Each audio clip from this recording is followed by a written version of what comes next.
You're listening to the iRacers Lounge podcast, where we discuss everything iRacing in a casual setting. Enjoy.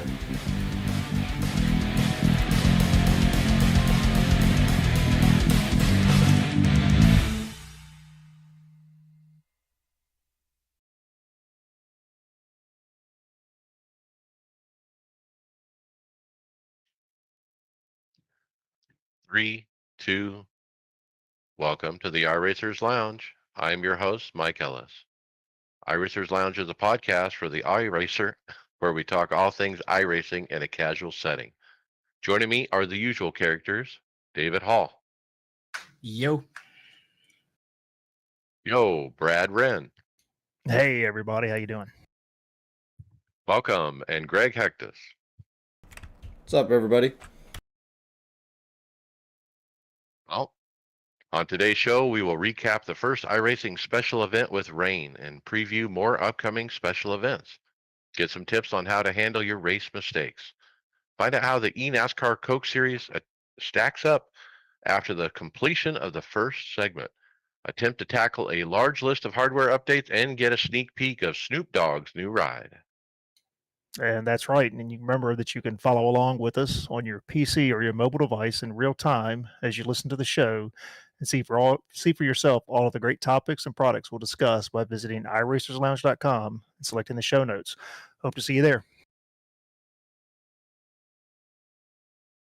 All right, opening the topics today, we have IndyCar issues, and apparently there was one session in the IndyCar, I guess, hourly series or the bi-hourly series where it was an oval race and they got disqualified if they didn't change tires compounds, and they couldn't change tire compounds because it was an oval race. And the only people who figure it out figured out they needed to tow before the race ended. It's more than one race. It was all the races on Indy Oval, Indy Open, Indy Fixed, Indy NIS, or Indy NIS, whatever you want to call it, Indy iRacing Series. So that's interesting because Greg West's reply said it was just the one GMT time slot. I saw that, but if you read some of the other posts, I think there were multiple things applied. But so once people figured it out, what was happening, so on the subsequent events, they would know that they would be disqualified if they took the checker. So if you DNF, like pull off and don't finish the race, you actually have a better finish than the people that finished, and you end up winning the race. So the people that the last person that DNF'd that did not cross the checker actually won the race, the way the scoring worked. And anyway, there was a lot of stuff in the forums about we want our I rating back and blah, blah, blah. And as you know, they're not really going to adjust that. But then there was also that talk. Remember, they changed the sporting code where they said, oh, we'll take wins away or, that kind of thing. And so people were kind of asking for that. As far as I know, they haven't changed any of the standing. Yeah, I mean, I thought they had talked about making, I guess, adjustments to the points that somebody earned. Was when they talked about that post-race, penalties. In this particular case, I could see them maybe giving the points back to the people who should have gotten better finishes. But I don't think the guys who figured it out when it was flat out broken and they were just doing what they could do to not get disqualified, I don't think they were cheating in this case. I don't see it as an exploit in this situation. Correct. I agree with how you say that. The exploit, it was an exploit. What was broken is they forgot that as we transitioned from road course to oval, they didn't turn off the requirement to run both sets of tires. And on oval, it's actually grayed out. You can't even try to run both sets, as far as I know. Yet the requirement was still in there that you had to run both sets, even though you couldn't choose the extra set. Correct. So how does, this is the first time, iRacing has misconfigured a race. And that's really what this boils down to. They just misconfigured it. And they always talk about, we're going to get systems in place and this will never happen. Boy, there's still somebody clicking a mouse and, setting up the session kind of thing. I think you got to have multiple eyeballs on it. You have to have 3 or 4 people look at it maybe. Yeah, I mean, you're talking about something that's going to affect, you know, thousands of people are participating in this, and I don't know how far did it get into the week before it got caught. It was, I'd have to look at what day he posted. It was midweek though, Tuesday or maybe. Well, mistakes will happen. I would, my opinion would be fix the points. Let the I rating will get back to where it's supposed to be anyway. Yeah, I don't see any way you can do anything. I mean, it's iRating SR. There's nothing you can do about that. Again, we talked before. It's somewhat of a zero sum game. There's just no way to go back and correct it. And if you just race how you normally do, it'll self-correct to where it should be anyway, right? After a few races. Yeah, that's essentially what I meant. Well, let's move on to some good news of sorts. The question posed on the script is SRS Resurrection. And we have a post from Racer Magazine that Skip Barber Racing School has acquired SRX. Yeah, it's good. Before this post, I guess a couple of days. I was last week maybe, but had saw a tweet from or post, whatever you want to call it, from Don Hawk, who was basically running SRX. Had moved and been hired by Skip Barber, so was kind of surprised. I think that was about the day before I think this was posted. So it sounds like some stuff was already in the works, perhaps. Now, from a layman's point of view, I'm like, well, how does a racing school buy a racing series? But it's more than a racing school. They actually do quite a bit of stuff, as I read the article. Well, Yeah. they are a series, are they not? They are, Yeah, but I guess they are. yeah, but I mean, they were basically maintaining the cars, from my understanding, anyway. They were transporting the cars and so forth, and so they were doing all the logistic part of it. So it'll be interesting to see what they do with this because I listened to Ray Evernham when he came on and talked about what changed and why he got out, and he was actually a little bit unhappy with how they went. They started going with just only big names and weren't getting enough of the local talent and kind of mid range to slash retired racers. Um, so I'm wondering if this could become almost a oval racing school kind of series that still brings in some fun talent as well. Um, and the iRacing spin on this is, iRacing has a relationship with Skip Barber already, of course, and so this is good. And I think, we were concerned that, they just released this car and there's no actual race series to go with it. So now there might be, and there might be, an actual sanctioning body too, and so forth that might, sponsor and that kind of thing. So it's very good news on all fronts, on the sim racing front as far as this car goes, and on the real car front. That's something they could do is do just like Skip Barber and have a series on iRacing, and the winner gets to run the SRX car in real life. Wouldn't that be cool? You get to run with Paul Tracy and Marco Andretti, and because you ran a 12-week season and got the most points. Take out Paul Tracy. Just tell them that was a 4X. Oh, weapon.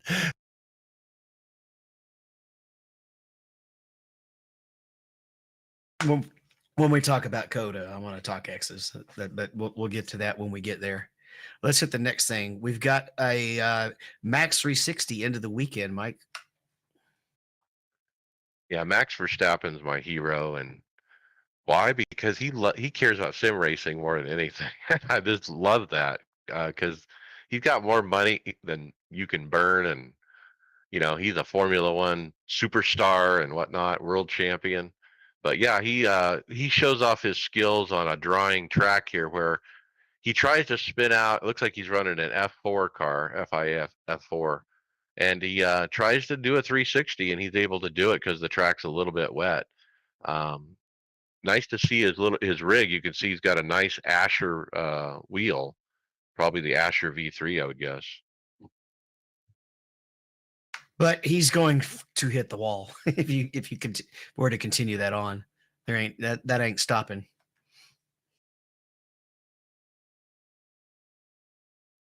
Yeah, he. I actually did that at Daytona at the beginning of the year. I got spun and ended up going straight forward again. Still.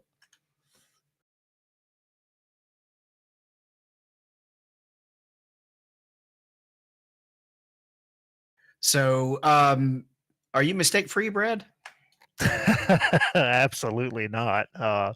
So we had a video from Sean Cole at the Sim Pit where he talks about owning your mistakes, and I suggest you give it a watch because I think we can all find ourselves somewhere in this video. It's him in a league race, and he's having off tracks, he's missing corners, and he's just getting more and more frustrated. And Sean goes on to talk about just how when we make mistakes, you got to own it, but you can't let yourself get so upset to where you end up making even more mistakes. Like I said, I think we've all been there at some point. I know I have. Where you just start to beat yourself up, and you get so frustrated that again you end up causing more issues because you get frustrated. So it's just a good reminder. This is something I have to teach daily with kids because they have a tendency to want to perform a song perfectly, and if you've got say a 16 measure passage you're having to master, if they mess up the fifth note, they want to keep starting over and keep starting over, and will never just play through it and kind of learn to push through mistakes. And that's a psychology that goes between sports and performing arts all the time. There was a book that my professors had me read back when I was in college called The Inner Game of Tennis, and then there was an equivalent book called The Inner Game of Music, and it just has a whole lot to do with all the psychology of basically not letting your emotions cause small mistakes to turn into big mistakes.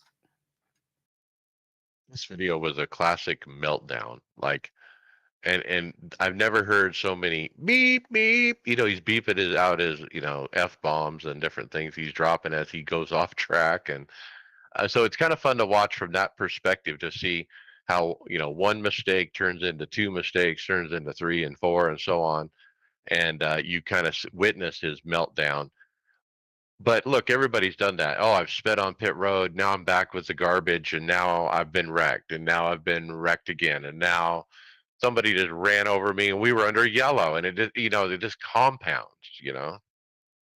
Yeah, the one thing he did bring up at the end, which I wish people would pay more attention to, is when we have incidents on the track, it's probably better off to maybe keep the mouth shut until you can see what actually happened. Nah. Yeah, well, I typically don't say anything because again, I want to go back and I want to review it, and first of all, I want to make sure was I in the right or was I in the wrong. But a lot of times I go back and will rewatch sections of my races and I save all of them because I look for opportunities to where I can where can how can I approach the next race better? You know what I'm saying? If I see where I did something, what did I do wrong? What do I need to fix? But I mean, there's times where I just get to the point where I almost want to turn the voice chat off in the sim because it's just gets so ridiculous with the banter and the derogatory and all of that. I do often mute it.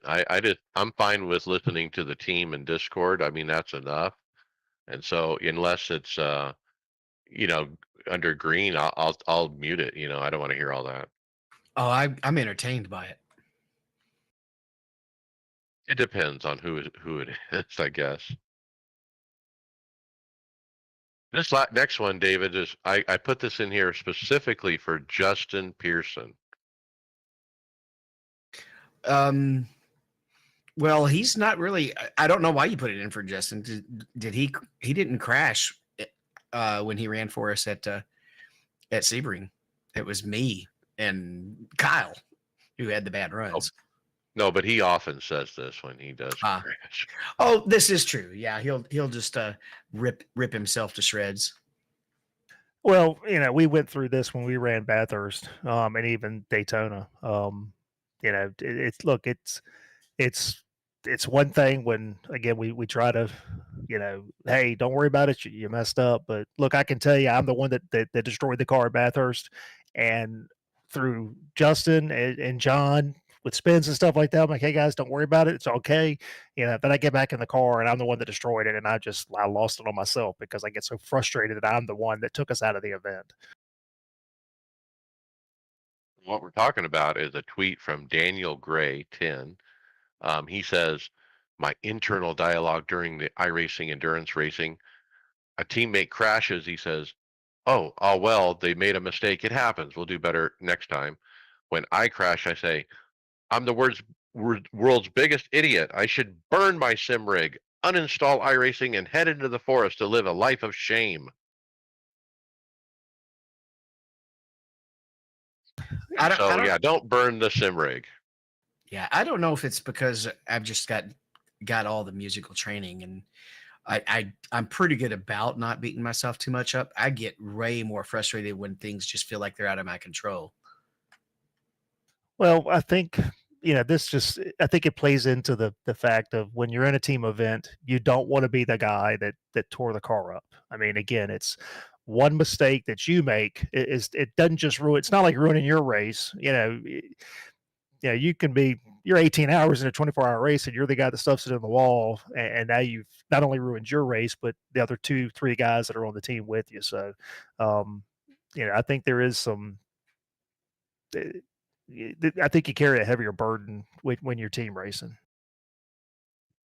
The That other is thing fair. is sometimes it's not, I blame myself or I can't not get wrecked. Like you're in this bad luck thing. Every race I'm getting dumped, blah blah blah. And so that's tough to keep positive on too.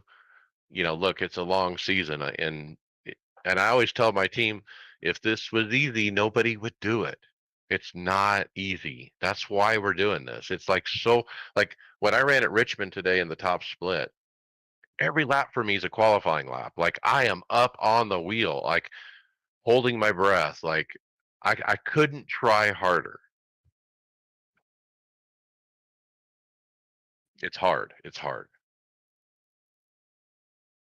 Well, Every we brought it up, so let's go ahead and talk Sebring. The first thing we have is the Sebring 12-hour recap.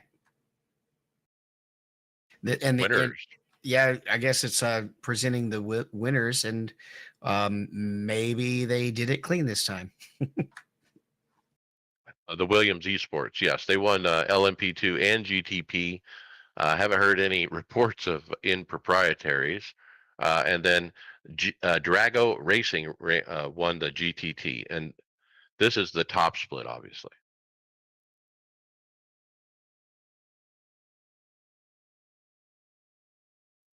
And then there were other tweets here and so Instagram posts from VCO Esports. This was part of the Grand Slam. Um, and then iRacing put up some pictures of what it looked like at they had green flag with the rain. Uh, how did it go, David, overall? I guess my question was, how do you how do you change? Is there a button for dry or wet tires? I mean, how do you Yeah, decide which one to put on? you can load it in the setup, and it's also in the black box when you're pitting on your tires black box. And the stats were 12,422 iRacers, 4 million miles, and a 38% jump in participation overall from previous year. And I would chalk that up to the rain and everyone knowing, it's going to rain, as we went into the event. I was tempted, but I worked that day, and so I didn't. I was tempted to try to get involved, but next time maybe. So our race, we finished ninth. I started. It was in the rain. I was doing really good, taking care of the car. Was running P3. There was a bloodbath at the beginning because there were so many people who were just like had no idea how to run in traffic, or if you wondered if they practiced in the rain. And I was doing good. Got about 10, 12 laps in. Got too relaxed and broke too late coming into turn one, and just couldn't stop the car, and just plowed the wall. It is, once that locks up, when it's wet, you're surfing, and it was 8 minutes of repair and put us down to like P6. Then, but we committed, whether we were wounded or not, to finish in the race to get all the experience. So we ran it through. Tom ran pretty clean. Justin ran very clean.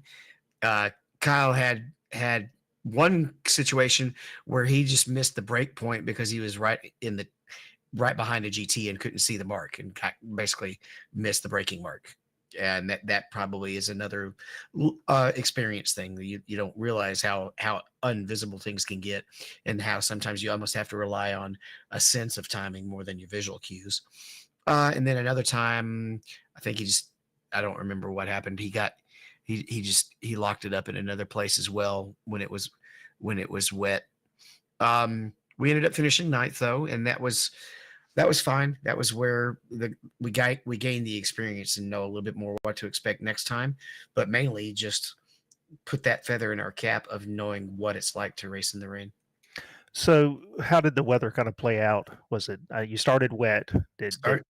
Started wet, and I think when I ran out, I refueled when I fixed the damage and went ahead and ran another stint, and it got dry enough that I went ahead and put the dryer tires on, even though there was still a lot of water on the track. And then there's another squall line that came through midday at some point, and we switched for that, and then it was dry the rest of the night. It was funny though, the forecast said that it was going to rain a third time, but it was literally 20 minutes after the race ended, but it had generated another rain event. So that's how it played out. There was two rain spells that basically made you run wets for about a stint.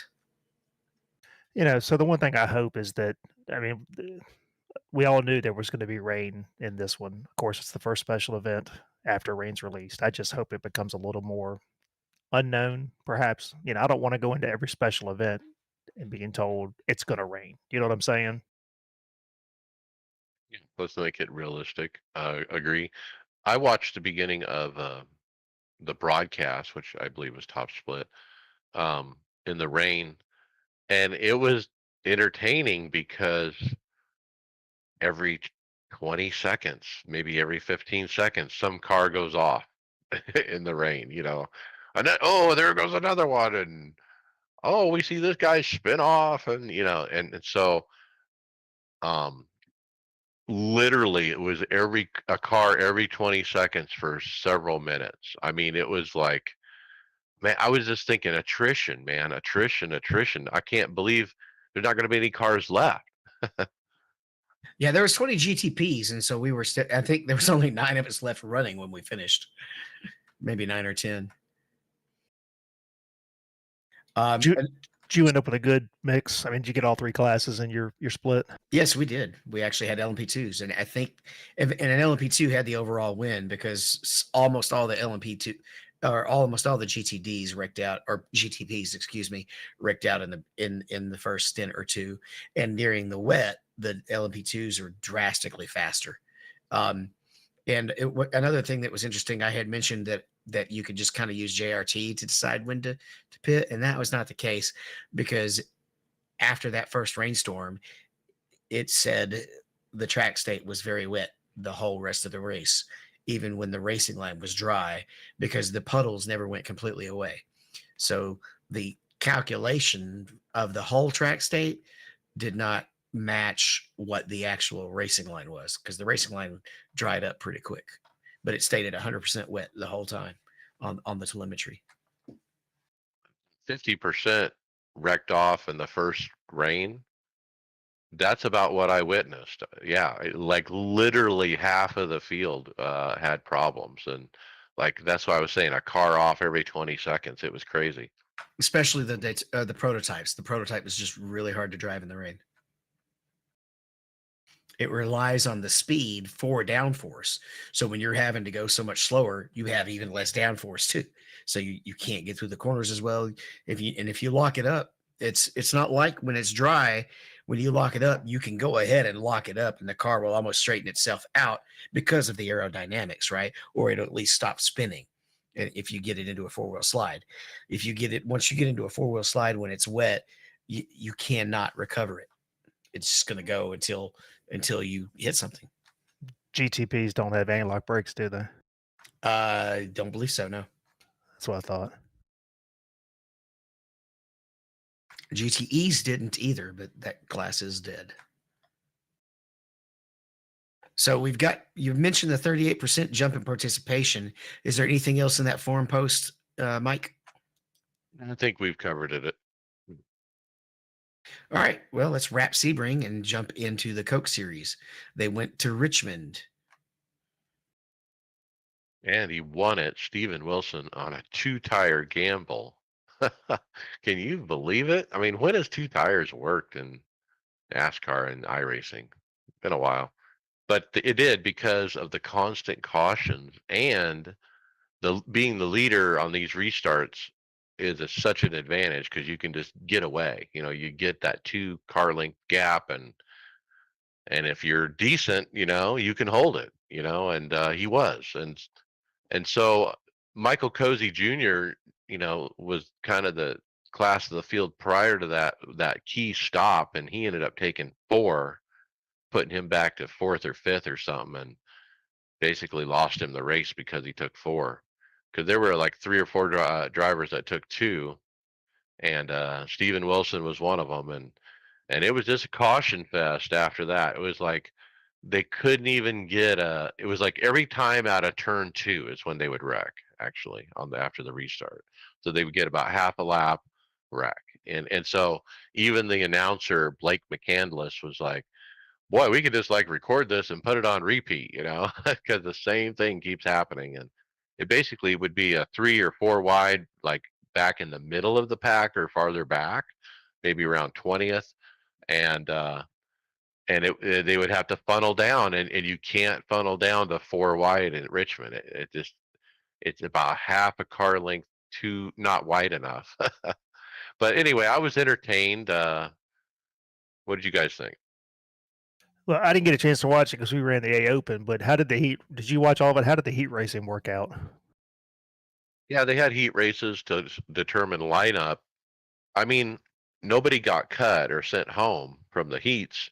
Everyone got to go to the main. So it just really determined lineup, and no cautions. Even though if there were wrecks, they still had cautions turned off in the heats. I don't know. I thought it was okay, but it was just whoever was up front won it. I mean, track position's king, just like it is in NASCAR. So was it that kind of made him irrelevant then? Yeah. And then the main event was, 70 laps, I think, so quite shorter than the normal 200 or whatever they do. Do you think that's adding to the number of cautions just because of they're shorter races now? It was fairly clean until we got to that a caution with like 35 to go, and then it was just over and over and over again. Anyway, yeah. Well, let's talk standings real quick. After round 4, Casey Kerwin sitting at the top points leader at 125. Steven Wilson's at 118 with 1 win. Nick Ottinger 116. Vicente Sales 105. Colin Keister wraps the top 5 with 99 points. And we also have Malik Ray, Wyatt Tinsley, and Keegan Leahy sitting in the top 20 with 1 win as well. And then the final standings for segment 1 of the season are also out. So Casey Kerwin wins 5 playoff points. And $3,000. Ooh, so that's what the segment's all about: $3,000 and extra playoff points. Yep. So segments 1 through 4, then 5 through 9, and then 10 through 14 is the third segment. So they will re-rack each segment standing, I assume. So what's the idea behind the segments? Is this like to combat the, oh, I won early and now I get to coast until the playoffs? You don't want the guy coasting, so you have him chasing these playoff points and cash. It could help with that, but I mean, I think the fact that you have to stay in the top 20 was relevant as well. Yeah, I'm looking at the rules. So, there's 10, round of 10 is the playoff format, which is only 3 races. The old win in your end format, race winners will still make the regular season. But top, I guess there's no points reset until you get to the playoff rounds, because the top 10 points are all reset to 2,000 once you go into the playoffs. I don't see anything about anything as far as the segment, so I'm assuming you keep your regular points.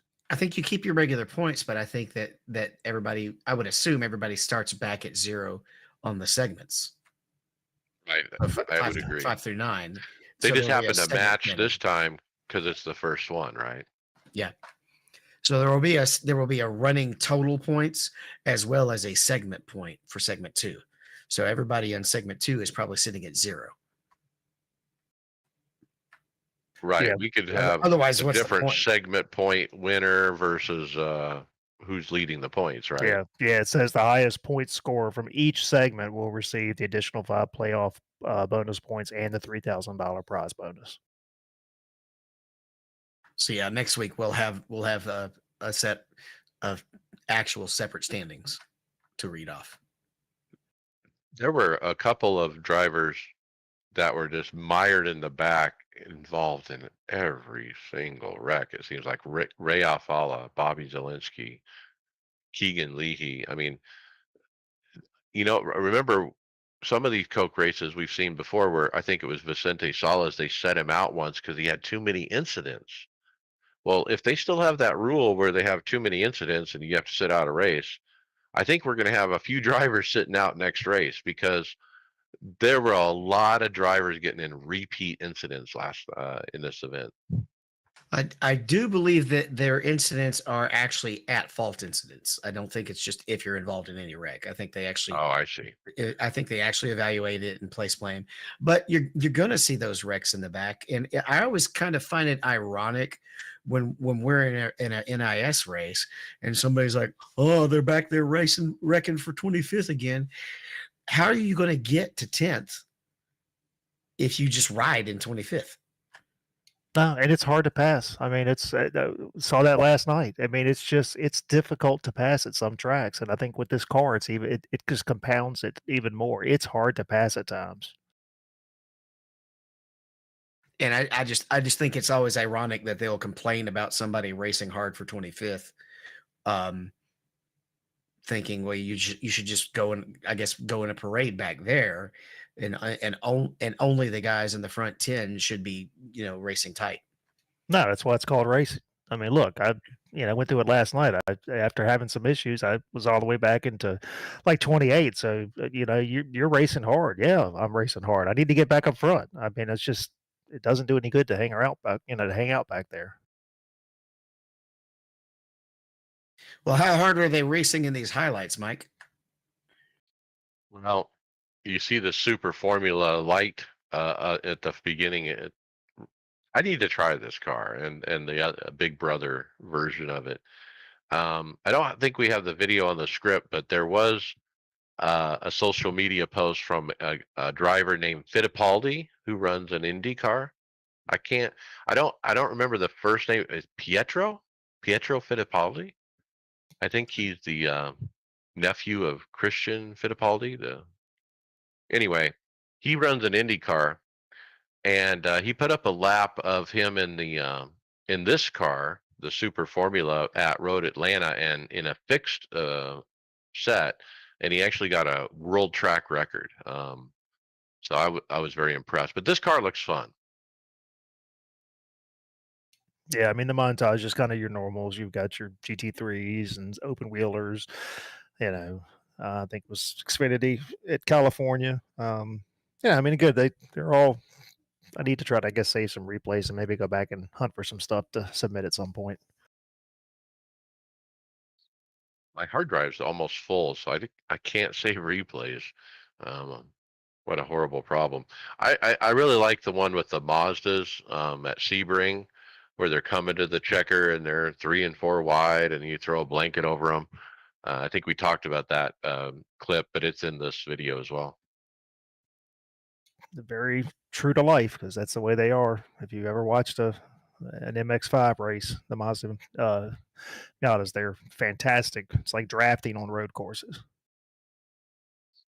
And then the final video really showcasing that spray when you're right up trying to pass somebody in the wet and you're on their tail and you can't see nothing. You can kind of see that brake light. Yeah, that is a hold your breath moment, isn't it?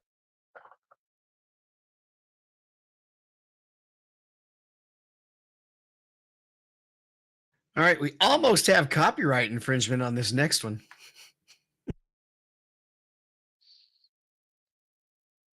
Or maybe a potential sponsor. Either route might work because we have a new sim racing lounge. Send It Sim Racing has opened a sim racing lounge in Western New York State. So that's probably closer to Buffalo, isn't it? I think we've talked about this one before, but this is I found a short video put up by the local news channel in the area, WGRZ. And so they showcase the business. They have a 10 full motion, and they're all triples, but 10 rigs set up, and they it's a very short video, but they do show it off, and good luck to them. I hope it works out. The byline on the video is Amherst, New York.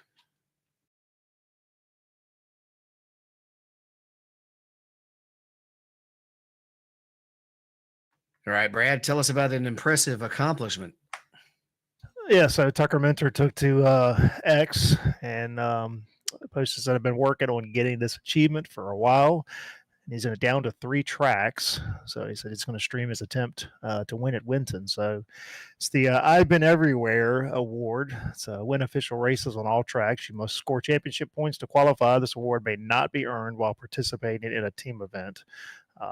So there's 100%, but still needed to win on Fuji, Millbridge Speedway, and Winton Motor Raceway. So it's a lot of tracks. It's a lot of wins. That's pretty impressive. And it's all relatively new tracks. That is the main reason he's not got the achievement.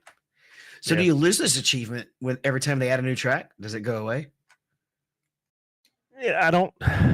It says he's 100% complete, but he does still need to win. So I would probably say that no, I guess you keep it, but it tells you that you've still got some new ones to win on. Cool. I mean, that's a lot of purchasing of tracks and cars just to be able to participate in this award. That's what I was kind of thinking too. But yeah, he says on there, streaming my attempt to win at Winton on the Twitch. So well done, Tucker Minter. He was I think, a Daytona winner in the Coke Series this year. No? No, I don't think so. I'm thinking of somebody else. Okay.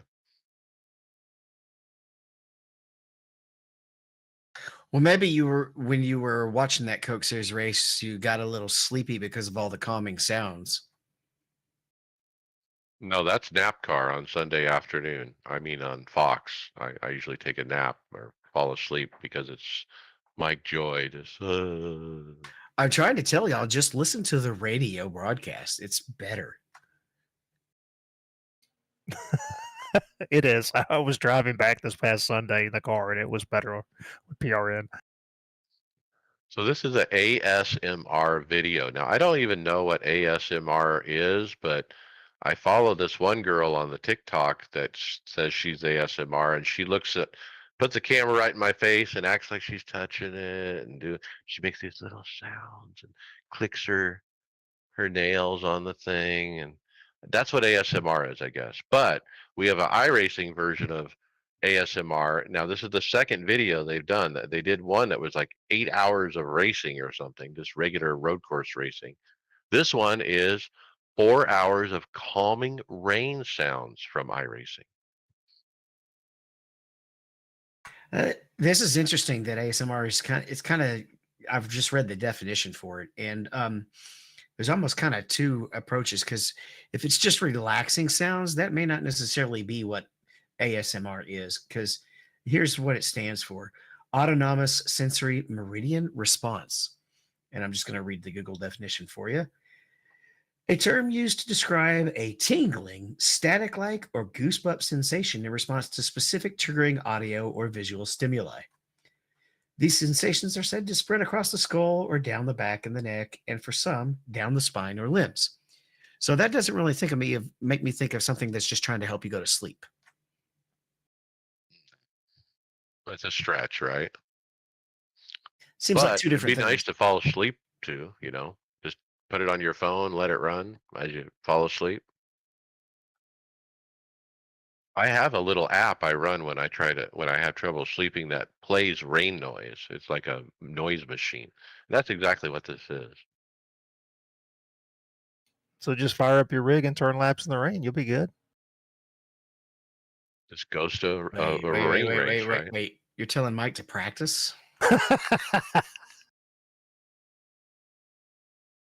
That's sacrilege, man. It works for him. Look, I didn't turn a lap Wednesday going into Richmond, not a lap, and I got a fourth. Yeah, that's because all the good drivers got taken out. Ooh. No, you actually had to speed there. You were running the same speed as me pretty much. I was only going to get by you if we had long runs, and I was catching you on that first long run, and You with the were. caution. I mean, we finally got about 50 laps on a tire, and everybody would start coming back to me. So we'll talk more about that later. Next up, we have a message from Greg West. It's a help wanted ad, pretty much. Vehicle production associate. I'm going to skip the description and jump straight to job duties. Assist in the development of content with features in the simulation, including support vehicle and engineers in the development of correlation of new existing vehicles. Develop baseline and specialized setups that provide the quality representation of vehicles. And jumping on down to experience, minimum of 1 year of active iRacing, bachelor or equivalent work experience, bachelor's degree, experience with both oval and road course racing are a plus. Knowledge of software development, web technologies, and a whole bunch of other stuff. Programming and our 3D art skills are also a plus. So you can read the rest if you want, if that's something you're interested in. So I think this is what Christian Challoner does. He basically drives the car.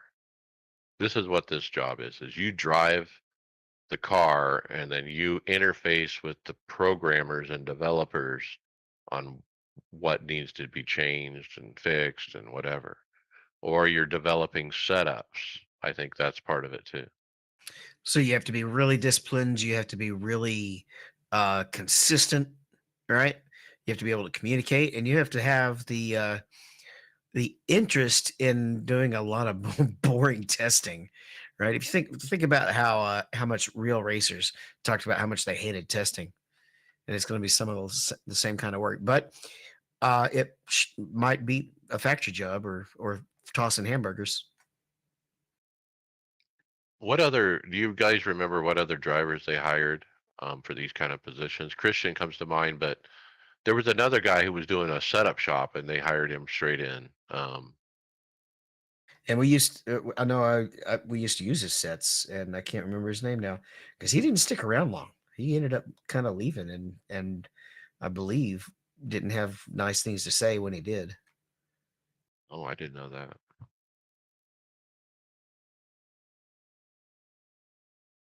Anyway, there's a job there if you're interested. Okay, Mike, next up, this is kind of your wheelhouse these days. FIA member club announcement. Yes, FIA, in conjunction with iRacing, have announced an offer for a free 1 year subscription to iRacing, including the FIA F4 car for free for new subscribers. And all you have to do is get signed up on FIA's mailing list, is the way I read it when I went to their website. Uh, Search and find what club is in your area. They have regional clubs. Sign up with them, whatever. And when you do, they give you the free year subscription, basically, including one of my favorite cars. I mean, I was telling Justin last night, I've been running this car so much, I really feel in touch with it. Like I'm getting to a point where I feel like I'm faster, and I just love driving it. The force feedback feels really good in this car, but anyway, it's pretty cool to see that we got even more hype around it. So I love it.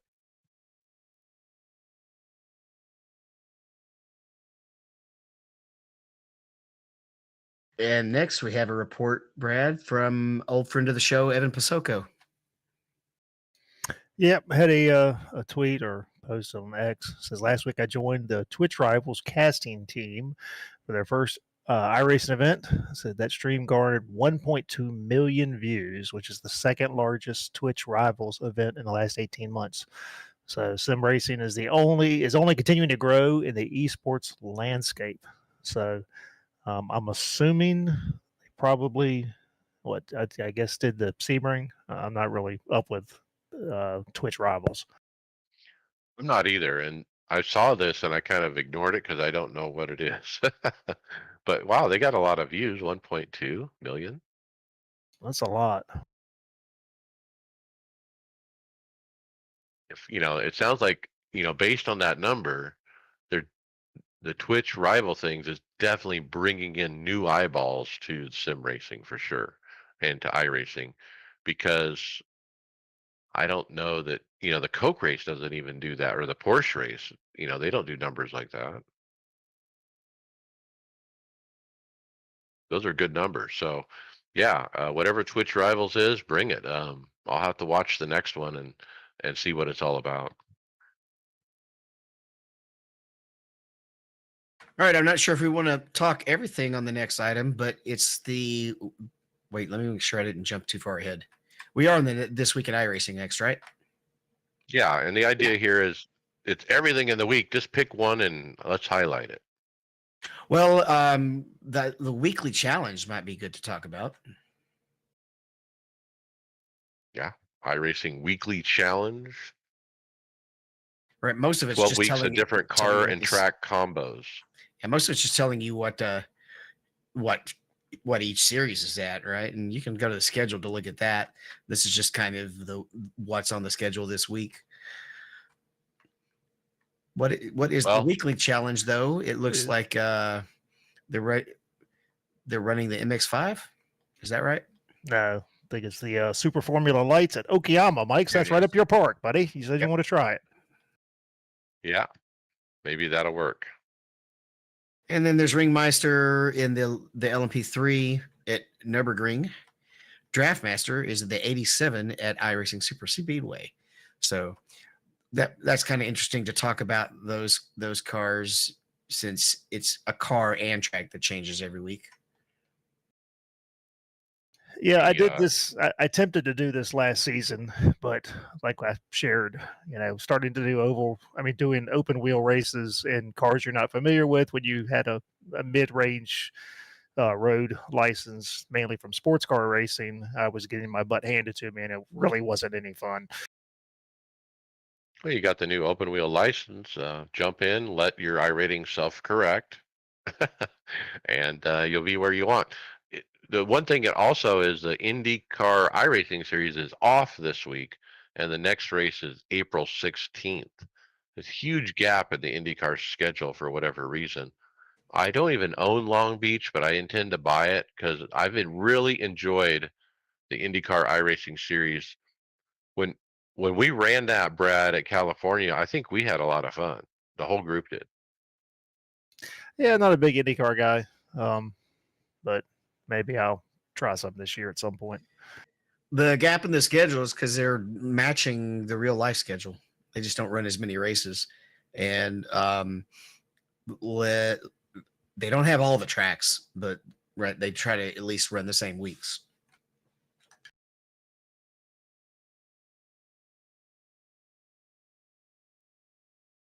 All right, this is another this week in iRacing sort of item. The iRacing Nürburgring Endurance Championship is kicking off March 30th with the 4-hour race. And that's the series where it's the same track. And is it the same cars every time, or does the cars change each time? No, this is an endurance. Yeah. Yeah, so it's multi-class each time, and all that changes is probably going to be the time of day and the length of the race.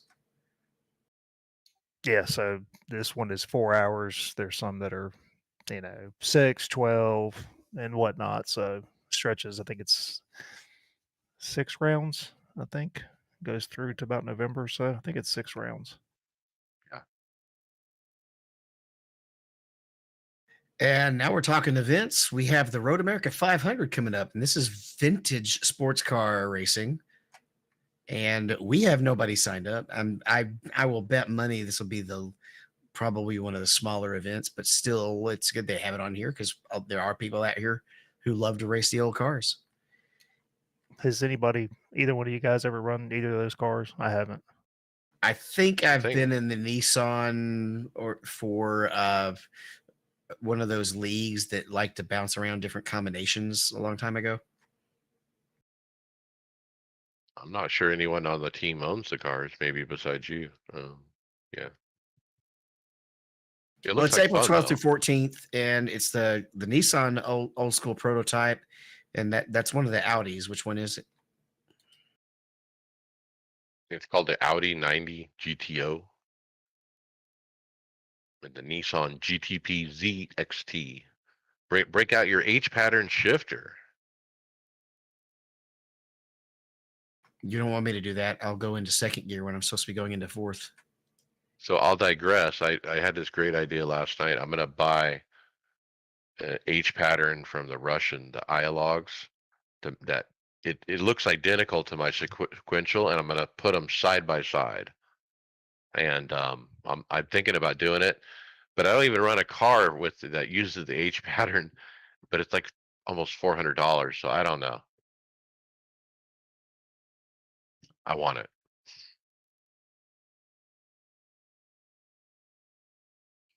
Okay, podcast housekeeping. Leave us a review on your favorite podcast platform to make it easier for more listeners to find us. Mention the podcast to your fellow drivers so they don't miss out. We do appreciate it. Get involved in the discussion on Discord. We've had a lot of fun in there recently. Listeners interacting with our team. So come join in. Script notes at iRacersLounge.com. And we're in regular rotation at Performance Motorsports Network. And don't forget our iRacers Lounge merchandise, hats, shirts, you name it, iRacersLounge.shop. Fantasy. No. Let me say it. That's such a bad intro. So this is in the live stream, but I'm going to edit this out. All right, Brad, let's talk some fantasy.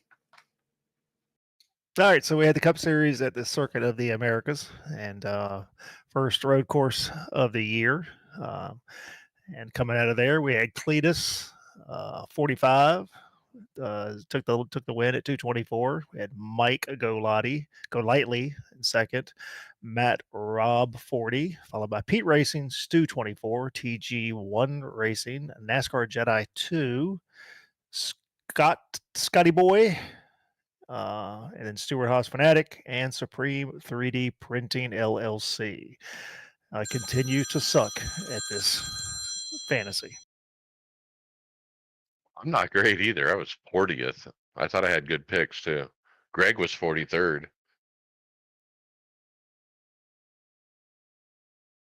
So track limits, I mean, what do you guys think of that? I mean, that seemed to be the talk of the the podcast after the fact.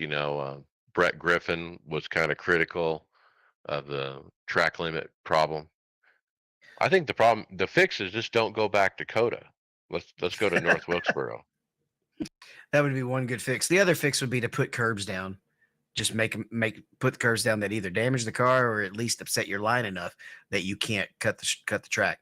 For some reason, when we run it, when Justin ran was in the split with me at one of the Coda races. He actually hit one of the curbs in the S's and ended up upside down. He hit it so hard. So that'll keep you from cutting the track, right? That's it. Because what stinks about it is that it ends up becoming a judgment call, and you don't have all the best camera angles, and they weren't enforcing it in every corner. They were only enforcing it in certain corners. And if you're just having somebody look and call it, additionally, there's no warnings and it's instantly a drive-through, which is a little bit of an extreme instead of just giving up a little bit of time. So put the curves down is the best solution. Or don't go to Coda, or shorten the track, which was another really neat suggestion. That won't help the track limits, but it would definitely make it a better race. Yeah, there's a different configuration that I think they were talking about that somebody ran it. I can't remember the series that ran the shorter configuration a couple of years ago. Because I remember when they added the carousel to Sonoma, it actually it made it less good because it lost some of its short track nature. Yeah, but the carousel was part of the original. They ran that for years before they went in there and put the whole chute and whatnot and stuff in there. So, no, I agree with you. I think the only way you're going to do it is really you probably just need to put some curbs in there. You need to make it to where the guys are going to get damaged if they decide to try to go off of something. Look, any natural road course is going to there's going to be a penalty for an off track. But when you've got these specially designed tracks, like most F1 tracks are, the newer ones, it's a wide open space. And look, we said it all week when we raced. If that's the way they're going to run in real life, then we need an iRacing version of this, and that's not so penalty heavy when it comes for dropping a wheel off the track. I actually thought of another funny solution that they could go and do. They really should just get iRacing to come set up some sensors and come up with and actually have an exit system. And that would be really neat on the TV too. We could actually track the incidents that everybody has for off tracks. And if they get so many, then give them the drive through. I think that would be entertaining. Well, the drive through would have to be at about 300 then. Well, how about my boy SVG? Man, I mean, up there on that final restart, fighting for the win. He gets shuffled by Austin Hill. He's got to learn how they race in NASCAR. They don't do it like that back down in Australia, And so he was a Are little. you sure? Well, I mean, he's said as much. They do, but if it's caused contact, you're going to get a penalty. Right. They have the sanctioning body penalizes contact. When in NASCAR, they really don't. So that's kind of the difference. But he got Austin back. I was. didn't he? Oh, Oh, yeah. yeah. That's what I was going to say. I was so proud of the way he got him back. He didn't just like nudge him a little. He drove right on through him, and I thought that was great.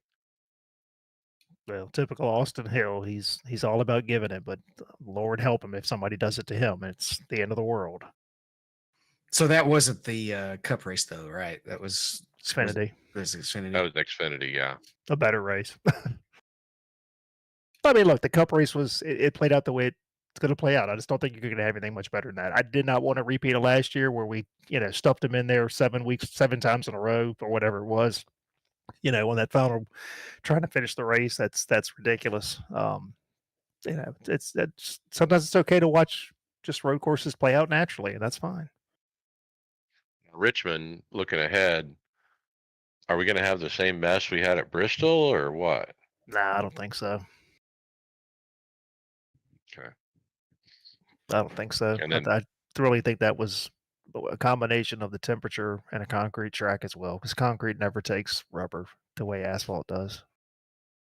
I mean, who do we like on a short track at Richmond? I mean, you got to look at Denny and Martin and William. Toyota. I mean, who else? Toyotas. I think they're Yeah. going to dominate. Ford, I hate to say it, I think is out to lunch. I think we're starting to see some of the issues with the Ford cars. I mean, just not competitive right now, unfortunately. I mean, we saw flashes of brilliance from Ford and Buescher through parts of 2023, where Buescher won some races, but nothing since really, right?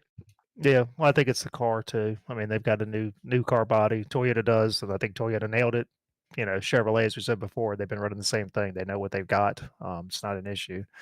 Um, I just think, again, I think you're gonna. It's hard to bet against any Gibbs car at Richmond. Denny's very good. Everybody knows that. So finishing out after um, Coda overall standings, we've got Cletus 45 in the lead, followed by Pete Racing, tied for third, iRacing Mason and Mike Golightly. Oh, sorry, we have a three-way tie for third. iRacing Mason, Mike Golightly, Connor Truman. Sixth is Mike Wojo. The Canadian, Dollar Cents in eighth, Stuart Hospitatic in ninth, and then a tie for 10th, North South Racing and Jonas.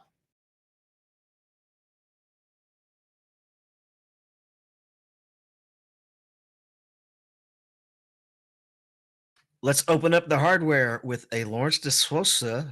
I can never say his name. De Sosa, and he reviews the Mosa R21. How about it, Mike? I mean, he likes it. I mean, it's not just the R21, but it's the ecosystem around it too. And Mosa's done a good job of, competing with some of these other companies. And so he breaks it down, he goes through it. Like I said, he's enthusiastic about it. It's hard to say when you have these reviewers talk about different direct drive wheels. Even myself, it's so hard to verbalize what's happening with force feedback. If you can kind of feel it the way it feels in your hand, but how do you say it out loud?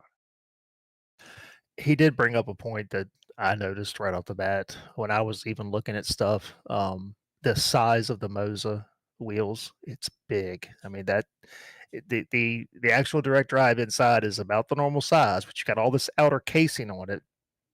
And up until now, everything they've had is I think has been bottom mounted, so you couldn't front mount the wheel.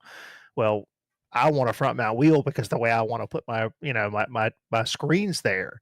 And he said that they have a front, this has a front mount option, but of course it doesn't fit a standard front mount that you'd have with almost every other wheel maker that has front mounts have all kind of gone with a uniform pattern to it. So something to keep in mind if you're thinking about getting this wheel and how you want to mount it.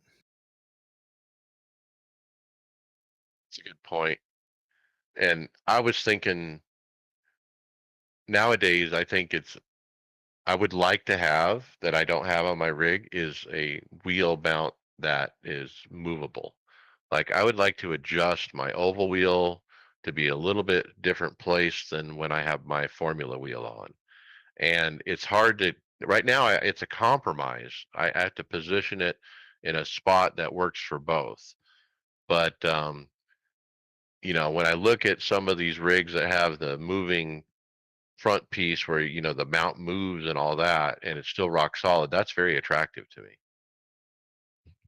Yep, I agree. I agree. All right, next we got some software discussion for anybody who runs Linux out there. And glancing through the post, I'm not sure the title is accurate, but I can't find the final word because this post is 7 pages long now, and they get off topic and start talking about different hardware working on Linux instead of just the software. Well, when I looked at this, it sounded like it was working until they reverted back to whatever the previous anti-cheat was. They had some issues with the anti-cheat, and I think when they reverted back is when it stopped working. Right. I read it a little bit differently. But then So there's two there's a lot of posts anti-cheats. saying that it's working. Well, my understanding was they had the old anti-cheat. They're trying to implement the new one. When they rolled out the new one, that made Linux available. And then because they had to roll it back, then it's not available. That's the way I took it. But when they rolled it back, I'm pretty sure they said this is temporary. We just have to work through this. They intend to roll the new version out, and is my understanding. Is there still a demand to run on Linux? No, but is this a good idea? Would it run better than on Windows 11? Linux is kind of like people who like cult movies. Well, but seriously, could it even work? I mean, I have to run software for my wheelbase. I couldn't run that on Linux. I mean, that's the problem, is all the third-party software. I mean, we don't need Crew Chief and, JRT and some of these things that we love, but I need True Drive, which is a SimuCube software. So I don't know how this argument is even a thing. I don't know about you, but just would not have the same experience anymore without JRT. I use that You're spoiled. more than anything. Oh yeah, it's very useful. Very useful.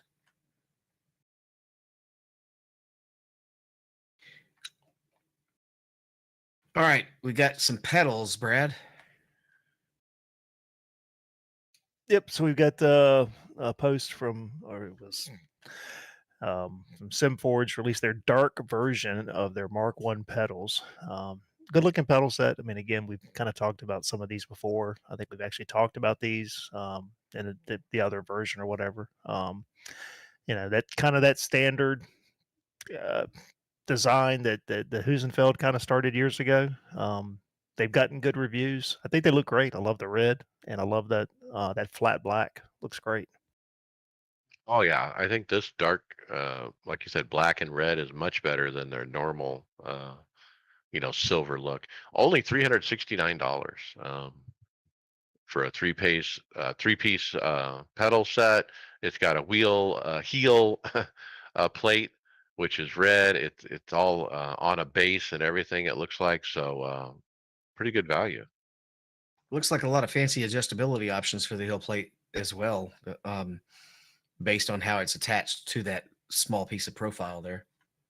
Yeah, the only downside of this is the load cell. It's only an 80 kilogram load cell, so depending on how heavy of a breaker you are, that may be not be enough for some people.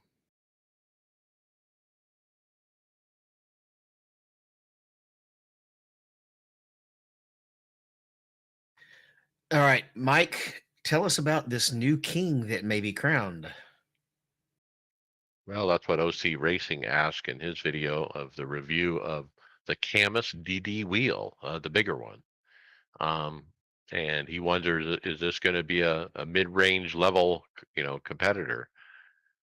If I remember right, the answer was no. And it was based on the software and the actual force feedback that this wheel has versus the other ones, like the Mosas and the SemiCubes and the Fanatecs and so forth. Um, if I recall right, that's what he was saying. Perhaps with software updates, they can bring it up to par. Yeah, I think his biggest hinge was the software. I don't know. It's a very weird concept to have the direct drive actually built into the wheel. To me, it's just a very weird. It's just a very weird concept. If the software isn't right, it because a motor is a motor. I mean, but you got to have the software to drive it to make it feel like it's supposed to. I'm going to digress a little bit. I ran a jet car, the IR01 at Michigan, and I was experimenting with the different SemiCube profiles, and I ran the one called Dan Suzuki 360 that he put out. And then I, ran at 100%. And man, I have never felt in my entire 10, 11 years, whatever, in iRacing, I've never felt feedback like that before, because the engine harmonics were coming through the wheelbase too. And on the screen, those harmonics would make the wheel on screen like vibrate, and then you could feel that same vibrate in the bass, and it was just a really neat experience. Those cars don't have power steering, do they? Oh no, it's a beast to hold on to. Yeah. That probably played a part into it as well.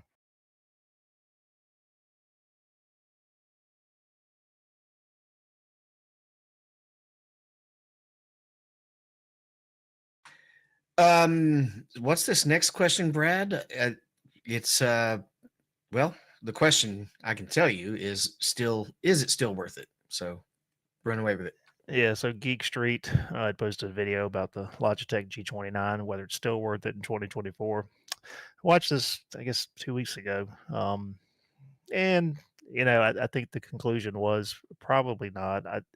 It's the problem with this wheel, and it's just there's no ecosystem with this. What you've got is what you've got.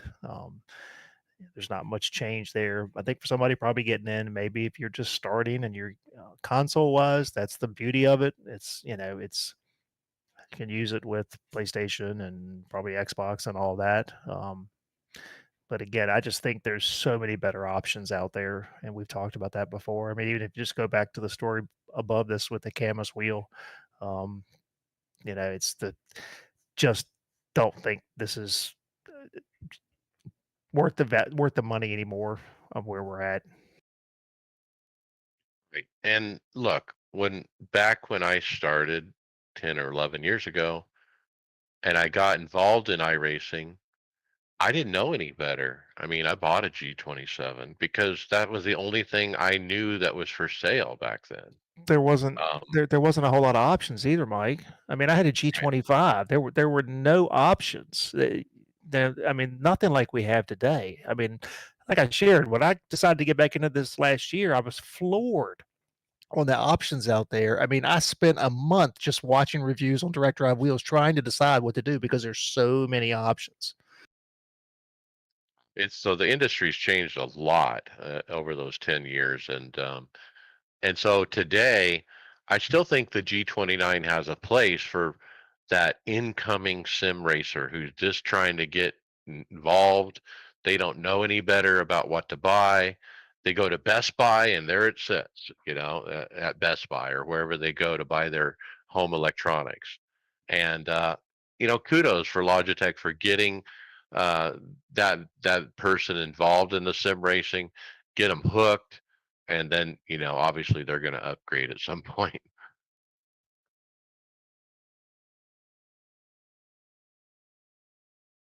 Next up, we're going to talk about some personalized sim support. And if you're looking for a personal touch when it comes to setting up your hardware, you might look at Velocity Pro Sims. And you go to his website and you see a couple of articles. I guess it's kind of a pretty good webpage talking about sim. But I think this guy is just out there to try to personally help you with choosing your sim rig. So I guess if you want somebody to individually talk to you specifically, that this might be a good route to go. Though I bet most of our listeners probably get enough information from us. Well, they're also a reseller of product, and I think that was kind of the reason I put this link in there was just to make people aware that this is a U.S. Based sim equipment reseller, and so when you go to his product, you can see he's got a lot of stuff for sale. So his selling point of this, he's probably going to talk you into buying what is your best option. His cockpits are called Extreme Sim Racing. I presume he's getting them from a separate source. I don't think they're his. A glance, we see some aluminum profile ones, and then some that are just kind of uh just molded aluminum, or cut to a specific shape. Yeah, wheels, Sim Magic, pedals, Sim Magic. So, a U.S. Distributor for Sim Magic. Well, Mike, we're talking There hardware you go. providers. What about the next one? Yeah, this was a second one I found that was US based called archangelsim.com. And they offer, same thing, sim racing gear and products, same day shipping on orders before noon, free shipping on most items to the US. So looking at the website, this is somebody's carrying the VNM stuff, which we've looked at before. Oh yeah, and they have track racer. It looks like. We'll keep rolling with the question, Brad, is it too cheap? And we're talking about Sim Jack 6-speed shifter. Yeah, so I watched this video and it gave a pretty good review. And I'm kind of leery about the AliExpress stuff. I get the emails because I somehow stumbled upon it and put my email address in there, so I get one every single day. Most all the stuff's coming out of China. I think that's just to be upfront about it. But good review on this shifter. He took it apart. It looked to be okay. For an entry level shifter that's not, but I think it was like 50 pounds. So I don't know what that is in US dollars. I'm not a conversion guy, but $46. there you go. From an entry level spot, looked fine. He kind of took it through the test. It sounded good. It looked like it did what it was supposed to do. Like I said, I flipped through AliExpress a lot, and we've got some more of those in the script today, and it gets very tempting to give it a shot. I think Mackenzie Stevens on our team bought his pedals from AliExpress, if I'm not mistaken.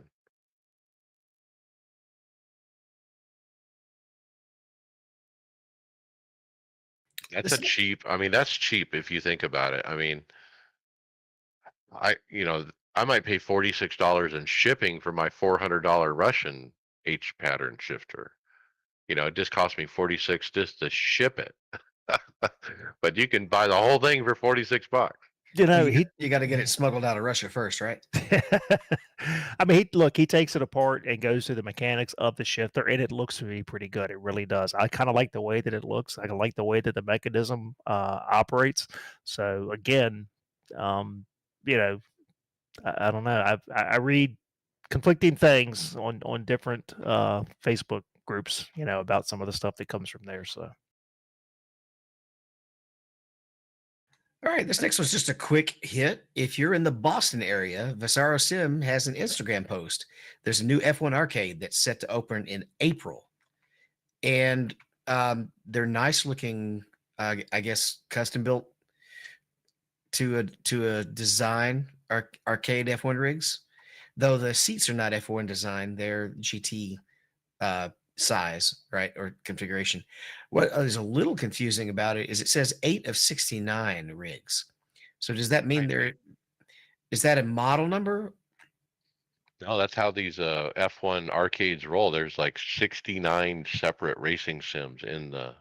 They're just Okay. showing 8 of them in So the it's a picture. picture of 8. Yeah. Okay. That's a lot of rigs, man. You could field an entire sports car race there with like 50 cars easy.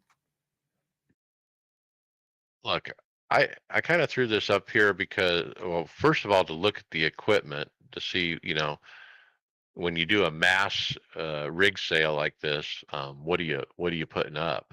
This doesn't look like their normal offering. This is very custom. It looks like there's a widescreen curve monitor to race on, but they have 2 of them, one above for viewers to watch the action from above. So there's one on top of each other. Look, why doesn't NASCAR do something like this? I mean, if F1 can do 69 cockpits and get enough people into this thing, where they have, food and drink and various things, why can't NASCAR do something like this? Well, is this owned by F1 or is this just a private company doing F1 cars and sims? I don't know. I mean, I'm on their Instagram page, and they've got like a video running from, I guess, the Birmingham, England location, and the place is packed. I mean, absolutely packed with people, just lying out front waiting to get in. And it's a bar. It's appetizers. It's people sim racing. How cool is that? So this is an I F. know, This that's is what I'm not. saying. This is not F1 themselves. This is just a private company, and they've got Well, I'm enough sure of they're this. licensed, Mhm. they're probably, a company that F1 hired or, to make it happen, contracted out. But look, if it, with the way Dale Jr. talks up Netflix and how it's going to expand NASCAR and this and that, like NASCAR needs to pony up some of that money they have in their coffers and build something like this in one of the big cities and just try to emulate it a little bit. The viewership on every race has been up this year or last year. So I think you're riding the wave of the Netflix show. But I did see a post. I guess that they're planning to reopen or to open again another NASCAR themed restaurant. It's set to open this year. I think it's at an airport. They tried that years ago with the NASCAR cafe and stuff. I don't. I don't know, Mike. I just don't know if it would work. Be honest with you. And like F1's not giving these guys any money. They're probably giving F1 money. So why? Yeah. I mean, it's a license between EA. I mean, you're running the EA. I guess it's F1 by EA Sports is the game you're running. So I mean, it's all licensing stuff. I don't know. F1 fans are just different. It's not, again, for them. It's not about the racing. It's about the experience and all of that. And because you can't say it's about the racing. Well, one thing you can't say about this next item is that that's not scented candles that you're seeing in the picture, is it, Brad? Yeah, so we had an Instagram post from Podium One Racing showing off. I guess it's the rig that they built for Snoop Dogg. Don't know much about the rig. See a few things on here. We got the bazooka shifter and probably a GSI wheel, I'm guessing. The bandana wrapped seat, Recaro seat. BPG wheel, actually. Is it? Okay, I can't tell. I remember all the Formula wheels look the same. E-box on each corner.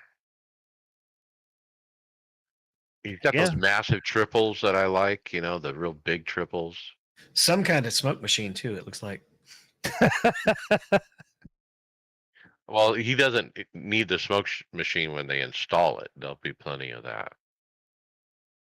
I mean, so look, let's have a discussion. I mean, do we what is Snoop Dogg going to be racing? I mean, we've seen the Joe Rogan one. Do we expect to see these guys show up on iRacing sometime? Oval or road or dirt? I would think road. I don't know. The Will says he likes road. He probably likes. He's got a road wheel, Formula wheel. Yeah, I think this is great. Joe Rogan, Snoop Dogg. Who's next? And boy, Podium One Racing. Boy, they got something. If they're on now all the celebrities are buying from them. Name your price kind of thing. Very impressive. All right, looks like we got another iFlag equivalent, don't we, Mike? Yeah, 3D Sim Gear has released their new 3D Sim Gear LED Flag Plus.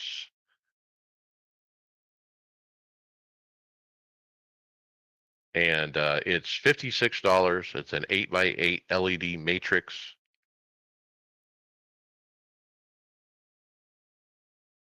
So, and yeah, it's pretty simple. Yeah, I mean, so what do we run on the Sim Hub, and what are we flashing for yellows? Are we doing gears on here? I mean, help me out, Mike. Well, on the script, you can see blue flag. That's the blue flag right there that it's showing. Yeah, so it's flags. But I think you can also do the Joel real timing visual spotter kind of thing, where if a car is beside you, it'll flash. I think you can even do RPMs kind of thing. You see the row of lights at the top and the bottom, or the left and the right. Those can be separate from the actual flag. Just about anything that you could do with a telemetry, you could send to those LEDs with the right software. If I didn't run VR, I would love to have something like this. It's just not really necessary for a VR racer. I just think back to the ARCA cars with the big, caution light up on the dash. Yeah, I still want the Wheelan actual NASCAR caution lights that they hang up on the fence. You should hang it on your balcony in your apartment and see how your neighbors like it. Oh, well, at Richmond, they would have seen a lot of yellow.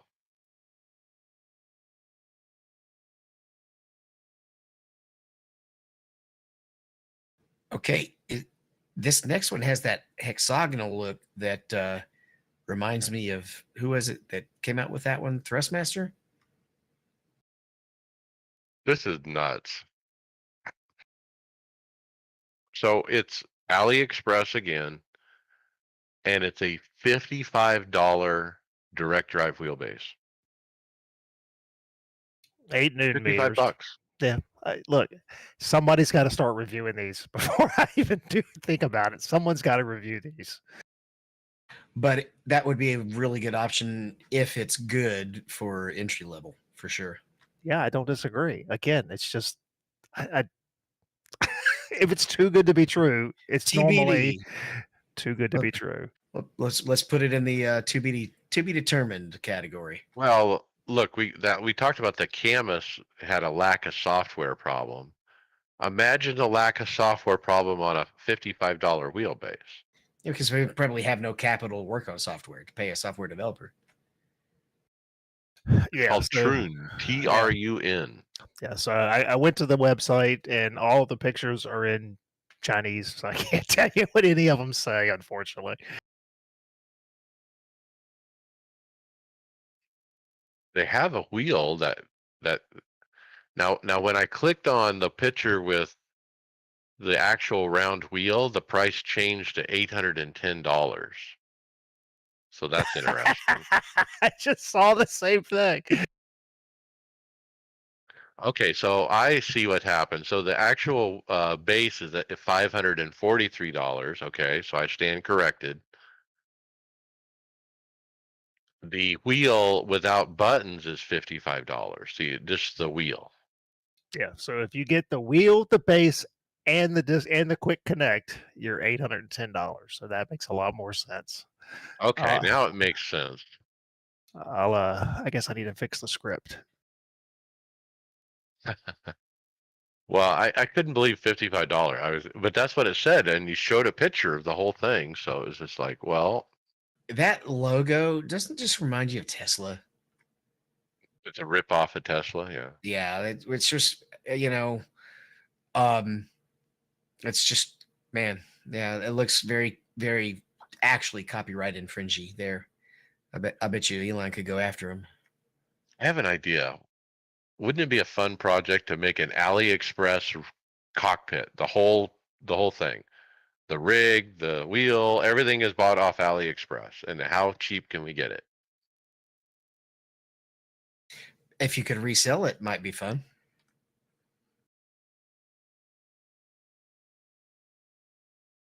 All right, this next one looks more fun to have in your room. We've talked about a lot lately how back in the day a computer used to just be a utilitarian and look like almost like a locker or something, right? Just a gray box. Well, now they are literally art pieces of art along with all the electronics. And Battle Rigs has posted a picture of their BMW race theme PC tower. Dust, dust, dust. That's all that screams to me is what do you do about the dust? It's all open architecture. Ugh. So they got the BMW logo on the front. It's got like a muffler almost coming out the back, looks like a muffler. So it's got this kind of car look to it, BMW look to it. A NOS can as well. So I mean, I guess you just have to spray it out more often, right? Or maybe the fact that it's open air, it just doesn't. It's not as easy for the dust to collect, right? Because dust is going to get in there no matter what. Wouldn't it be louder too? Because it's not in a box? I would think so. I mean, I kind of like the idea of that. You can really see the graphics card, right in the middle. It's out in the open. You can put your eyeballs on it. I kind of like that though. But look, here's me. My computer is on the other side of my center monitor behind the fourth monitor too. I can't see it if I wanted to, so it doesn't make a difference to me. And I've got iRace VR. I've got fancy LEDs in there and all that. I have no idea that they even do anything because I can't see it when I'm racing. I can see mine when I'm sitting at my computer, not when I'm in VR, but when I'm over here at my desk instead. But I have my RAM just set to CPU temperature instead of a bunch of animations, just because.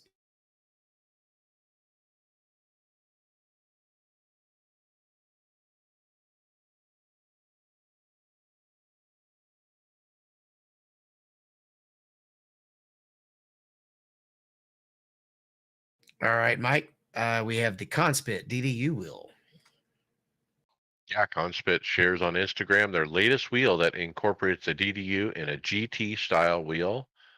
Looks pretty good. It's got a carbon fiber front on it, Conspit logo in the middle. Uh, Buttons look like they're within reach. There's some twisty knobs as well for like brake bias and stuff. It's got that nice purple uh, tape along the top middle. The kind of purple seems to be their signature color with Conspit. Their stuff is usually black and purple. So Now, look, they're developing their ecosystem. is this one rim or three rims, or is it an interchangeable faces with one button box? That's what I was just looking Yes, at it. Because the button it box looks like it's is the the same same. button box. Yeah. Yeah, but I don't know if it's interchangeable or not. See, this is a problem with Conspit. They don't explain anything. They put pictures up, and that's about all you get. You know how many times have we looked at their stuff, and it's just like, what is it exactly? I Right. don't think it's interchangeable because those are hex screws holding that faceplate on. So I think this has got to be just three different rims options. They just happen to use the same button box. Yeah, Yeah, that's a teeny DDU though. it is. That's a real small display. Yeah.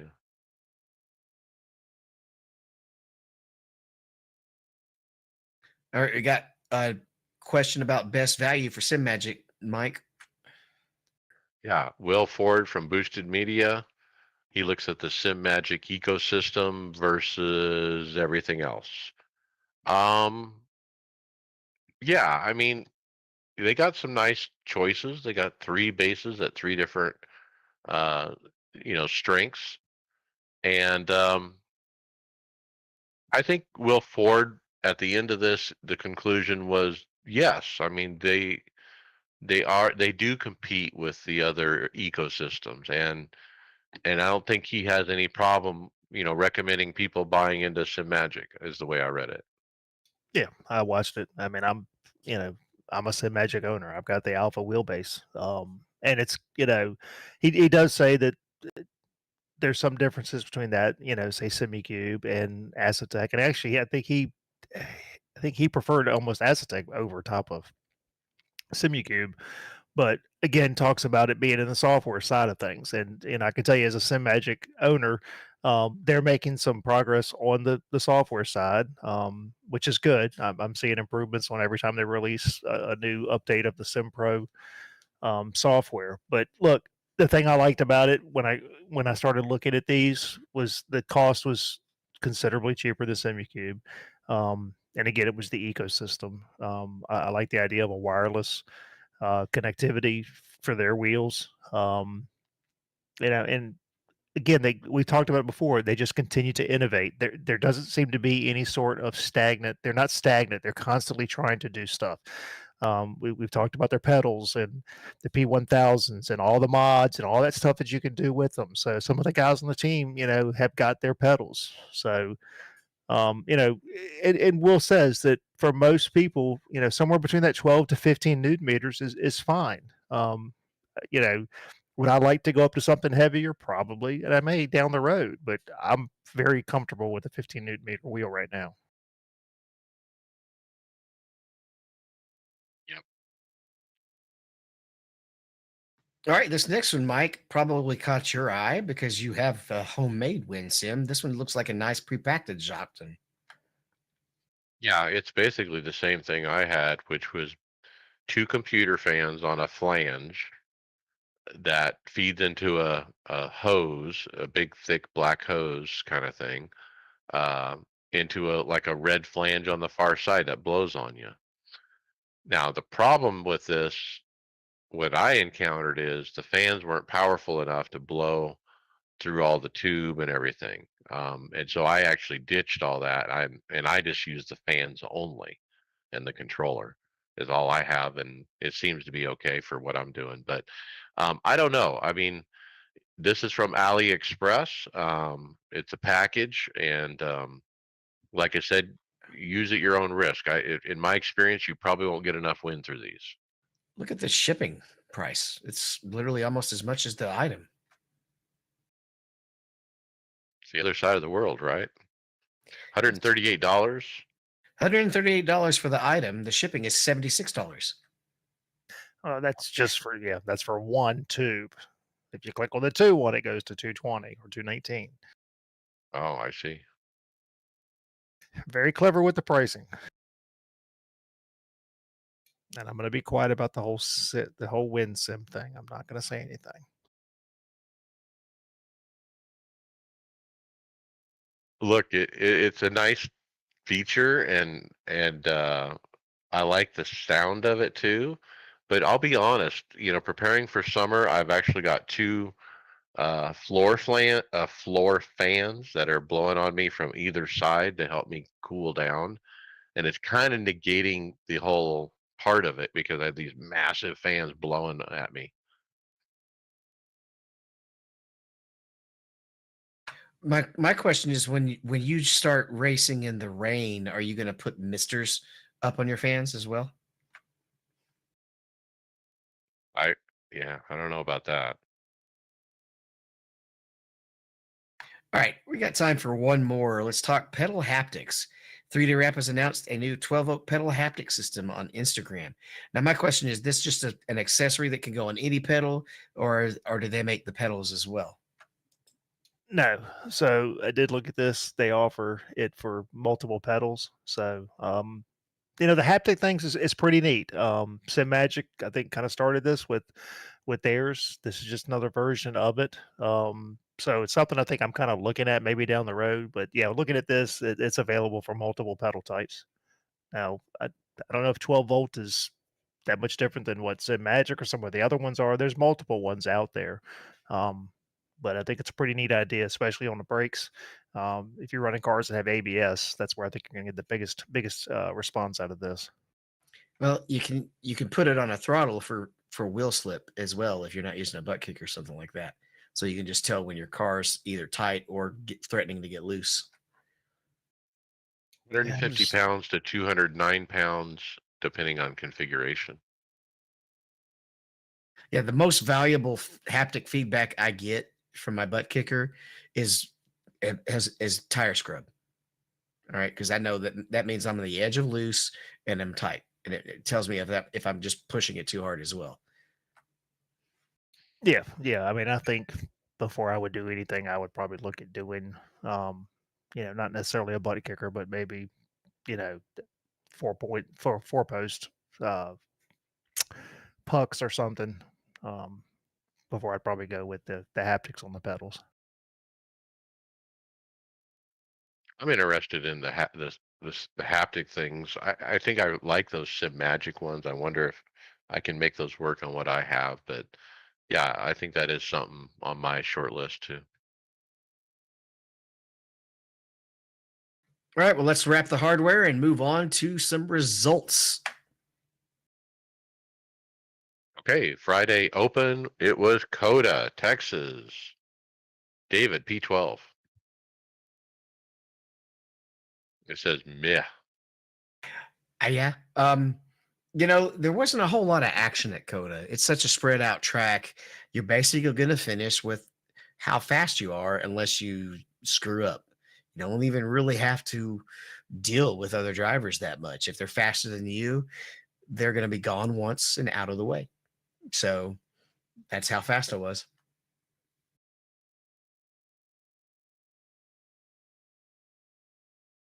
Yeah, and I didn't run because, like you said, it was kind of boring. I got my finish, and so I just moved on to the next week. Tyler Williamson got a P13. I'm well aware of my small skill set on road, but iRacing has got to fix the track limits at Coda. The margins are so narrow with this car, it does not reflect anything on real race day. Glad I didn't get the black flag as I finished with a 16X, looking forward to Richmond. The limits are going to be wherever the limits are. Sure, it's not realistic compared to what they're running in the real race, but everybody's running the same rules. I Correct. I didn't get anywhere close to 16x most of the time on them, Nope. just because just don't go over the limit. Yep. You know where it is. Yep. I mean, we talked last week. I mean, I ran the A Open. I had 0 incidents, and then I finished the NIS with 2. So it can be done. Again, it's just about managing yourself. And I think in one of the races when I did have a few more X's, it was because I was fighting for a position and had X's to give. So I was okay with getting up to 10x. I wasn't worried about my road safety rating. I just run Sebring and I'm back up to like 499 almost. Right, and then Sunday Open, Chris Waldron, P4. Hit my marks and only 7X. David, P10. Same thing. This one was a little bit more interesting. I think this is one where I did rack up a few more X's just because I had guys near me. So we actually kind of had a race instead of a parade.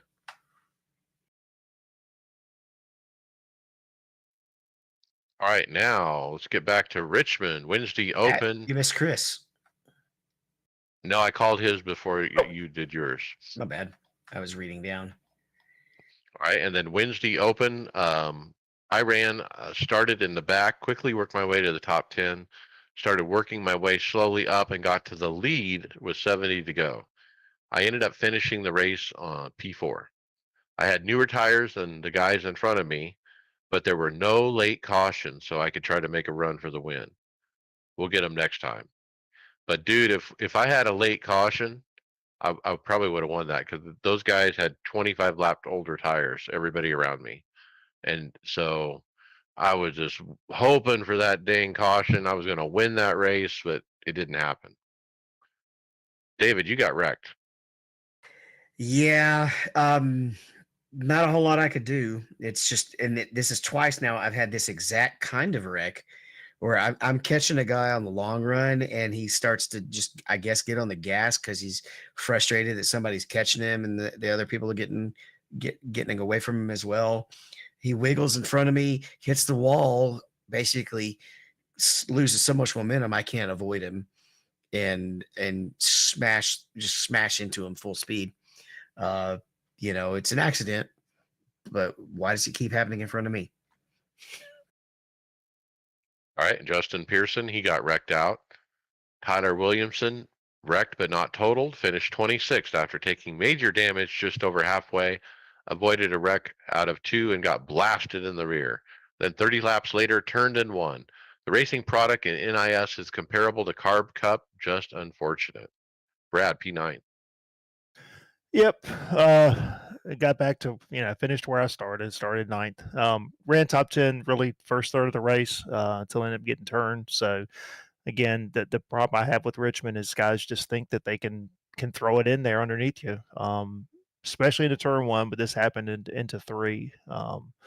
And I called the guy out and he's like, well, I was halfway beside you all the way down the backstretch. When I go back and look at the replay, you just threw it in going into 3. So, he bumped me up out and then coming around, coming out of 2 and have a guy that just washes up and he hits my right rear and I end up just right nose right to the wall, ended up with wheel damage.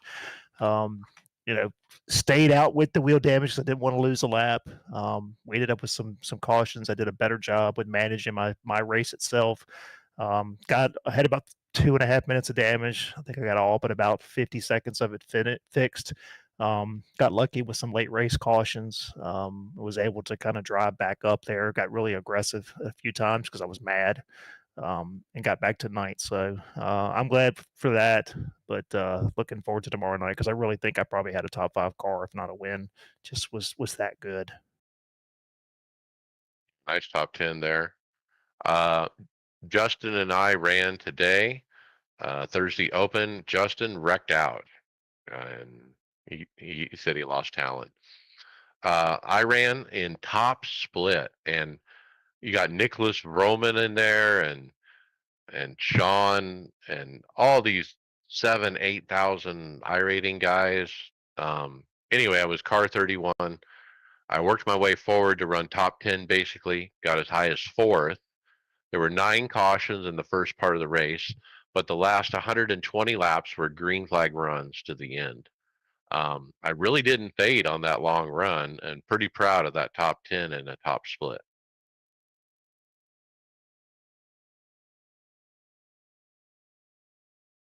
All right, let's talk IndyCar iRacing Series at California Saturday night. P7. I was running around fourth on lap 25 when the wind caught me and spun me down to the grass. I lost all my spots, ran dead last there for 2 green flags runs. Finally caught a caution and took a wave around.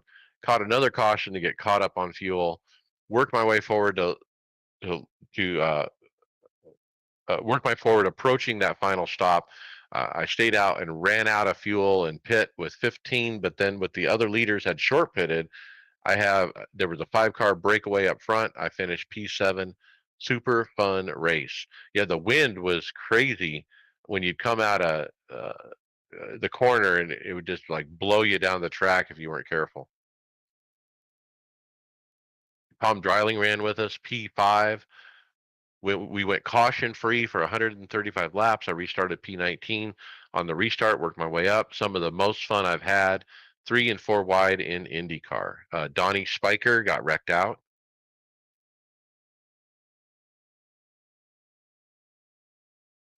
Moving on to A Open, Brad, P28. Yeah, decided to run Tuesday night just to kind of get a little warm up for NIS, and I just can't seem to catch a break in A Open. Very first lap, you know, David, you were in there with us, and some guy got sideways in turns 1 and 2, and he saved it, and then just 2 or 3 guys get together in the middle of the backstretch, and track's blocked. Ended up with like 3 minutes of damage. But I made multiple mistakes when it came to trying to get stuff repaired. I screwed up and left my tires. I was so mad. And this is where it goes back to where you start to just cause your own issues. I didn't clear my tires. So I burned up 2 sets of tires, and because I was mad trying to get damage fixed, and then I sped, and it was just like, I stayed out there for SR. So I ended up grabbed like 0.2 SR. So whatever, just frustrated. That reminded me of a little issue we ran into at Sebring. Most of us have our tires on by default. All right, I know that if generally I don't want to ever get stuck without tires by mistake, and I'm pretty good about clearing them when I know I'm fixing damage. I guess I'm in the habit of it. Justin doesn't want to ever take tires when he didn't want to, so he always has his cleared. And that apparently affects your settings in team, because when he came in and I took over, I had to go ahead and wait another 20 seconds to take tires because they were not checked when I got in the car. Yep. So we started the NIS season, and I had that. I switched it to where it wouldn't take tires, and I was like, well, I'm going to choose to take tires every time. And at Phoenix, I screwed up and did not take tires when I did a pit stop, and I was like, oh my gosh, I cannot believe I just did that. And that's a far more common mistake to happen, more likely common mistake to happen than taking tires when you didn't want to. Yep. Usually when you're not wanting to take tires, it's because you're fixing damage. Correct. So that's why I switched back and got rid of the, because you can set it in the INI to not automatically put the tires in there. And I thought I was smart enough to manage it. And I proved it at Phoenix that I was not smart enough to manage it. Jay Tyler was P15, solid race with a few teammates in the split. Always a good time. 2X, I'll take that and run.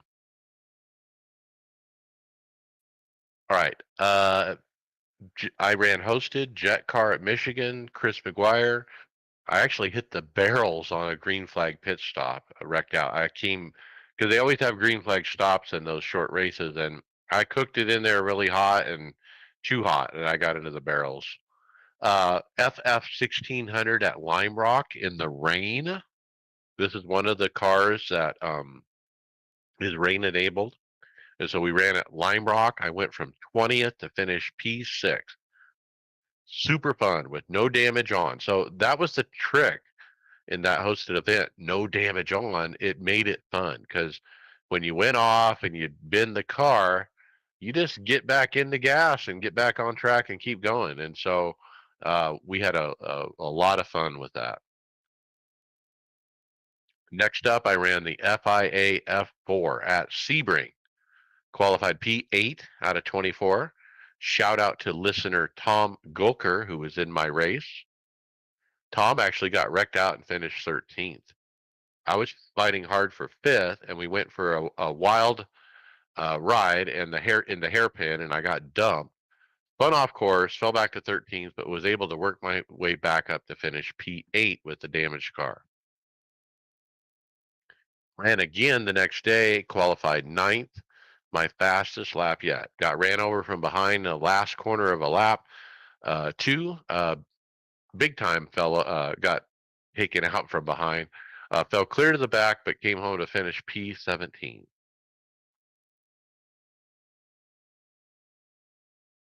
And that's it. Final thoughts, David Hall. Proud of the team for pushing through and finishing Sebring. It was a great experience. Looking forward to I don't know if I'm going to run Nürburgring, but I know we are planning on the 6 hours at Glen and the Le Mans 24 coming up with the majors soon. So glad for that. Getting frustrated at Richmond for sure. It just we're not pros, okay? So sure, mistakes are going to happen, but it's to the point now where so many people see how hard the pros race for the positions that they think they should too, and that they can't hold that line and just keep overdriving and it's every race this year where you've had to use the brake has been a caution fest, and it's guys have just got to learn to survive. And I pretty much myself did that at Richmond. I was like, I'm just going to stay out of the mess, and I'm going to go where I go, but I'm not going to fight anybody hard. And I had survived until somebody put it in front of me unavoidable. All right. But that was at least towards the end of the race. I just take it back one notch, guys, and finish the race instead of causing the caution every 2 to 3 laps for the entire first half of the race. It's getting really ridiculous. All right, and then Greg Hectus, you're back. Final thought. Just looking forward to getting a Richmond race in tomorrow night and seeing it. I kind of stayed away from it last night because I had to work early this morning. I watched David for, I don't know, the first 50 laps of his race. It was a little frustrating, but to watch his because it's just caution after caution after caution. But I'm just trying to get back into the swing of things here. I don't know if you did talk about the IndyCar. I forgot to put my results down for the IndyCar.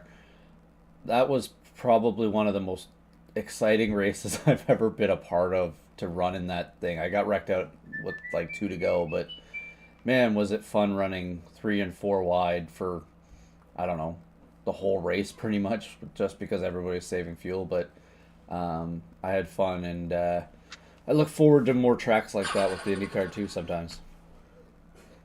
I was trying to convey, Greg, just how much fun our group had with that California IndyCar race. I mean, we were having a blast. So I'm really looking forward to that series as we move forward. Yeah, I can't wait because I think we're gonna have Indy's gonna be fun on that too. But that California track, it is such a darn shame that track is gone. That is like the pinnacle of fun racing with almost any car that's on it. Well, It was good. Yeah, which is good that it's preserved forever in iRacing. That's true. All right, and then Brad Wren, final thought. I'm kind of one of the odd guys here. I like Richmond. I like Martinsville. I love short track racing. So I think it's an opportunity for me to get some good results. Hey, I got to interrupt you. I love those tracks. I love to actually get to race at those tracks. I know, but I look forward to it. Bristol was good. Really had a good run last night till I kind of got turned last night, but going to get another shot at tomorrow night.